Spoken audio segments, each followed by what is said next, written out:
তা আমাদেরকে বিগত 3টে ইলেকশনের কথা মনে করিয়ে দেয়।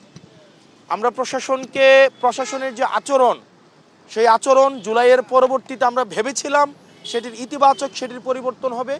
দুঃখজনক বিষয় হচ্ছে তাদের সে আচরণ, যে স্তাবকের যে আচরণ, একটি দলকে যেভাবে আনকন্ডিশনালি যেভাবে সাপোর্ট দিয়ে যাচ্ছে যে আচরণ, সেটি আমাদেরকে আহত করছে। এভাবে যদি চলতে থাকে তাহলে এই সরকারি অর্থ অপচয় করে এই নির্বাচনের কোনো প্রয়োজন নেই।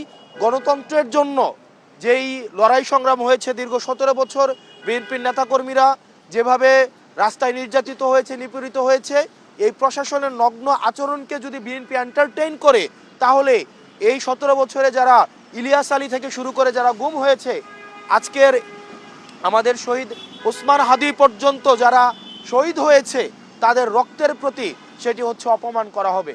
সেজন্য বিএনপিকে গণতন্ত্র যদি রক্ষা করতে হয় তাহলে এই প্রশাসনের নগ্ন আচরণের তাদেরকেও প্রতিবাদ জানাতে হবে। আর যদি প্রতিবাদ না জানায় তাহলে জনাব তারেক জিয়া সাহেবকে নির্বাচন কমিশনারের সাথে বসে ওনারা কয়টা আসন চায় সেটি দিয়ে এই জনগণের সাথে কোনো প্রহসন করার আসলে আমি প্রয়োজন বোধ করি না। ডিসিরা, এসপিরা নগ্নভাবে এই নির্বাচনে হস্তক্ষেপ করছে। আমরা এই হলফনামা বাছাই থেকে শুরু করে আমাদের আজকে পর্যন্ত আমাদের এই তাদের যেই প্রশাসনের যেই বায়াস যে আচরণ, সেই আচরণ নির্বাচনকে কতটা হচ্ছে নিরপেক্ষ করবে সেটিতে আমরা সন্দিহান।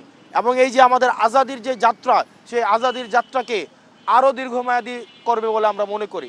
সেজন্য সরকার থেকে শুরু করে নির্বাচন সংশ্লিষ্ট প্রত্যেকটি কর্তৃপক্ষ, ছাত্র জনতা এবং যারা ভোট দিবে তাদেরকে সচেতন হতে হবে। এবং আমরা নিশ্চিত করতে চাই আমাদের রক্ত যাক, আমাদের এই আজাদির সিলসিলা অব্যাহত থাকুক, এবং আমাদের হচ্ছে যদি আরও জীবন দিতে হয় আমরা সেটির জন্য প্রস্তুত। কিন্তু আজাদি, চূড়ান্ত আজাদি